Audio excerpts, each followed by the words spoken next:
It is impossible to find a more characteristic feature of socialist politics than the method by which it tries to carry out its reforms. This method is based on the fact that the reforms are not the product of the ruling spheres, but result from the conscious demands of the people and are created under their pressure.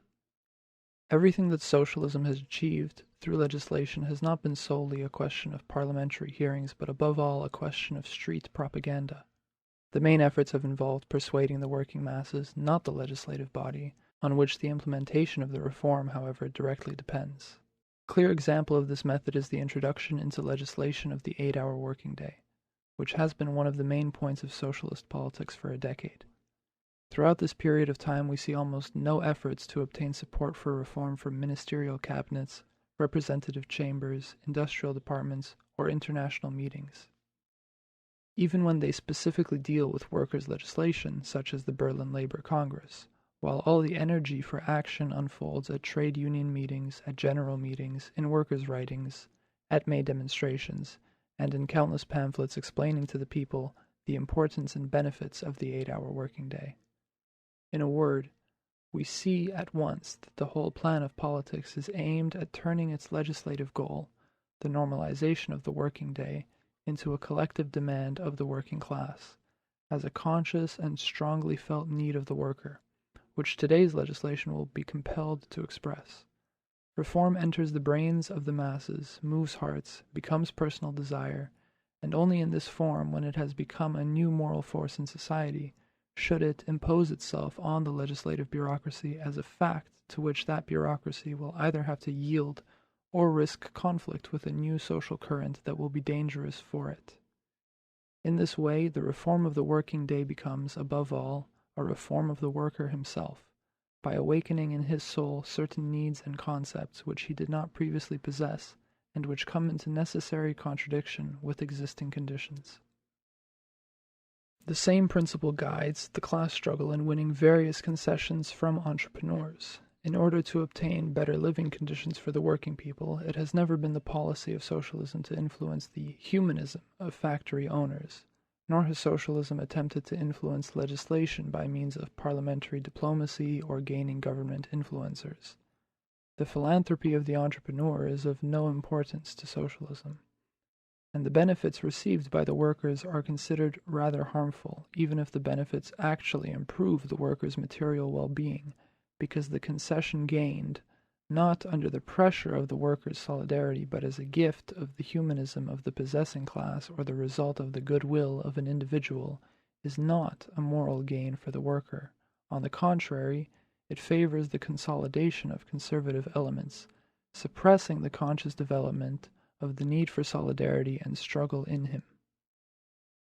In socialist politics, then, it is not only about the reform itself, or about improving the well-being of the working class, but also about how this reform and improvement are achieved. The same practical postulates that can be found in its program might also be, and sometimes even are, placed in the program of conservative parties. However, the manner of instituting these demands is almost always different. Conservatives and liberals often favor factory legislation. The Catholic Social Party is ready to support any reforms aimed at limiting exploitation. It admits the demands of workers on many occasions and stands up for their interests, but at the same time ensures that these just reforms are not the result of class struggle, and in order to implement them calls on everyone but the interested class itself. It is a politics that in a fortunate set of circumstances can sometimes provide benefits to the people and hold back certain extravagances of exploitation and poverty without revolutionizing the people's moral nature at all, while socialist politics, in carrying out even the same reforms, tries to make them the expression of changed human souls, of the achievement of the new desires and new ideas that have developed in the consciousness of the working classes. We are not concerned to show here that socialist policy has always followed this rule. It can happen that socialist policy is influenced by the old bureaucratic rules of making history, and then such matters occur as the gaining of seats at the price of ideological concessions, and there are theories such as those about parliamentary or conspiratorial coups, which would liberate the proletariat by legislative decrees without its conscious participation in liberating itself, and which would reform society without the moral reform of the people. It could even be said that in the history of socialism these two principles of politics are quite opposite to each other. The one that makes reforms on behalf of the authorities and the one that wants to achieve them as the gains of the people's new consciousness clash with each other in constant struggle. And depending on which of them prevails, the socialist movement either regresses, absorbing foreign ideological elements into itself, thanks to which it was possible to obtain a greater number of electoral votes or to win over the public opinion for the party, or, on the contrary, it deepens more in the revolutionary direction, neglecting parliamentary and organizational benefits for more essential gains of a moral nature. There is doubtless a certain antagonism between the official rise of party forces and their revolutionary nature. In constituencies where socialist propaganda was underdeveloped, seats had to be won with what was deeply lodged in the brains of the voting population. Thus, the most ordinary petit bourgeoisie ideas, such as state protection of small properties, were introduced into the program and activism.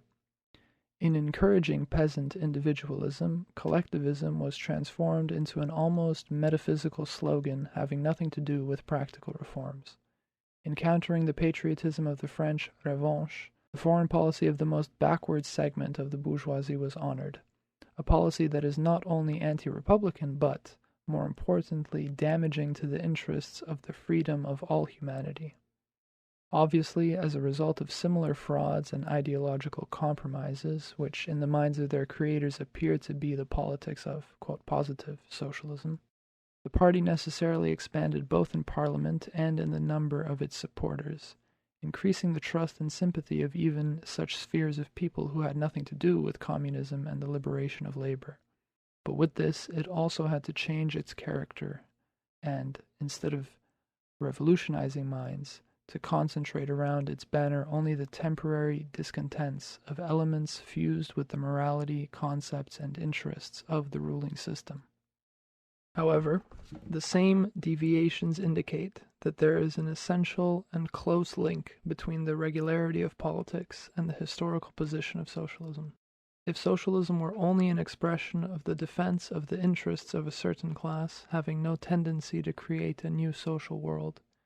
if it were to take a position as the, quote, Junkers Party or the Peasant Party, whose entire task is limited solely to protecting the interests of a given class and being its guide in the battle of social antagonisms on the basis of today's system and without changing that system's foundations, then it would be completely indifferent in regard to how and by what path reforms appear. As a defender of workers, it would try to secure their interests within the existing order of things. It would seek restraints on exploitation, just as the Democrats seek protection for property, and it would see the fulfillment of its task merely in obtaining certain reforms, not caring at all that at the same time as the reforms something would change in the soul of the workers, so that a new ideology and needs would emerge along with them. For its purpose, to protect class interests in the existing conditions, these new moral elements would be completely superfluous, and hence the policy of calling on the people to obtain everything for themselves, of seeking to awaken these elements, would then be of no significant importance to socialism, and would at best appear only occasionally as a means of the most effective struggle, just as today, in the countries with universal suffrage, the workers' parties that are least concerned with the consciousness of the people must nevertheless strive to bring their proposals for reform to this consciousness in order to gain more power in the legislative assembly. For socialism, however, such a position is impossible, because the class interests of the proletariat are at the same time decomposing elements for the existing society. By taking on the defense of those interests, the issue of man's liberation is taken on at the same time, and not the preservation of certain privileges or institutions threatened by antagonisms of the system. Furthermore, that defense must not turn against certain relations and arrangements of a given system, but against the system itself. Hence, the workers' cause inexorably becomes the question of a new social world,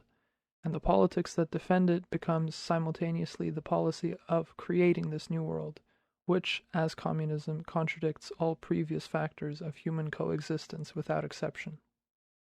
In view of such a task, which is imposed directly by the historical position of the proletariat,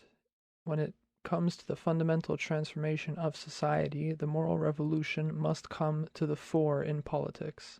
awakening the kinds of needs and ideas in human souls that would contradict the existing order and would, with spontaneous force, push for the creation of communist forms of coexistence. In themselves, reforms for the improvement of the living conditions of the working classes are not enough, because the important thing is primarily to revolutionize these classes, to break all the moral ties with which they are closely related to the ruling system,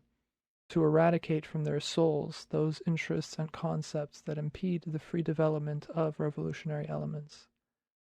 Therefore, socialist policy should take care that the reforms are not given to the people, but that they are the product of their conscious demands, the result of reformed souls. It is hard to suppose that the institutions of communism could appear in a society that does not correspond to either the needs or the concepts of these institutions. If such views have sometimes been found among socialist theorists, they have only been the result of a profound sociological ignorance, and practice has always contradicted them, for there have been hardly any socialist activists who, regardless of their theory, were indifferent to what the popular classes thought and demanded. Activism cannot even set itself a goal other than to transform the way of thinking and awaken new needs in those classes that it tries to influence. And if it really leads to a new system, then there must also be admission that this cannot be accomplished except by means of moral revolutions. All other paths to the revolution are inherently closed to it. Activism cannot affect the economic foundations of social life, which it finds ready as a product of the spontaneous processes of history.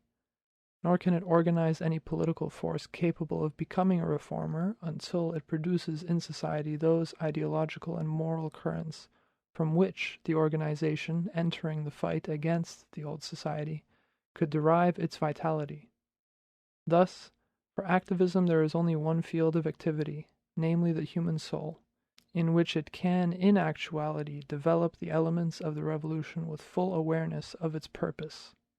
History knows no other process. Every social change has always been accompanied by a moral one. The appearance of a class that it took upon itself to destroy the old orders and institutions also meant the appearance of a new morality to which the socio-legislative forms had to adapt. Capital has organized today's society not as an economic abstraction, but as those human elements of a moral nature that were connected with its economic character, as certain conscious needs, life interests, and the concepts and ethics connected with them that were completely unknown to the former feudal-type societies. The, quote, bourgeois, as a moral type of human being, with his own conscience and characteristic concepts, existed much earlier than the formation of the bourgeois social system. The type was produced along with the commodity economy and was opposed to the feudal moral type, just as commodity opposes the natural economy. It then developed in the struggles that cities waged with feudal laws. Its political awareness was shaped as the, quote, humanist of the Renaissance. In the sciences, liberated from the influence of the church, it tried to fight tradition in the, quote, Enlightenment, and in the pre-revolutionary 18th century it tried to reform all morality, all beliefs and manners. As mercantile interests prevailed, eradicating from minds ideas that were inconvenient to those interests, institutions also changed, and when the moral revolution, under the pressure of those interests, had penetrated almost all the relations and customs of everyday life, the political revolution was then an unavoidable and elemental necessity, and official only in its confirmation of what had changed in the depths of society. Is it possible to believe that the emergence of the communist system could bypass its previous phase of moral revolution, that communist institutions could be organized without finding the appropriate needs in human souls, without having their basis in the consciousness of the people. Suppose for a moment that some revolutionary providence appears, a group of conspirators professing the ideals of socialism, which manages to take over the state mechanism successfully, and with the help of the police, dressed in new colors, to introduce communist arrangements. Let us suppose that the consciousness of the people is not at all involved in this matter, and that everything is done by the power of bureaucracy itself. What happens then? The new institutions have removed the fact of legal property, but property remains as a moral need of the people. They have removed official exploitation from the fields of production, but all those external factors from which human harm arises would be preserved, and there would always be a sufficiently wide field for their manifestation, if not in the economic field, then in all other spheres of human relations. To stifle property interests, the organization of communism would have to use broad state power. The police would have to substitute for those natural needs through which social institutions live and develop freely. Moreover, the defense of new institutions could only pertain to the state, which would be founded on principles of bureaucratic absolutism, since any democratization of power in a society that has been forced into a new system would risk the immediate collapse of this system and the resumption of all the social rights living on in human souls untouched by revolution. In this way, communism would not only be something extremely superficial and weak, but moreover it would turn into statehood, oppressing the freedom of the individual, and instead of the old classes it would create two new ones, citizens and officials, whose mutual antagonism would necessarily manifest itself in all areas of social life. If, therefore, communism in this artificial form, without the moral transformation of the people, could even survive, it would in any case be a contradiction of itself, and would be a social monster that no oppressed class could have desired, especially not a proletariat defending human rights and destined by history for liberation. Therefore, the supposition that a new social system can appear without a moral revolution is a sociological absurdity, and probably no one would argue for it in this form. But there is also another question on whose justification the, quote, heroic, or rather bureaucratic theories of revolution seek to base themselves. The idea is that the moral revolution will occur spontaneously, under the influence of economic conditions alone, and that the party, on gaining power, even without the participation of the popular consciousness, could carry out a complete social reform, because it would immediately find support in the interests of all the classes oppressed by the yoke of capitalism. Today's oppression itself is supposed to suffice for the economic reform to become a vital need of the greater part of society, and the elements of dissatisfaction and antagonism produced by the ruling system can serve the party to create a new system, and the rest can be done by the political consciousness of those who led the movement.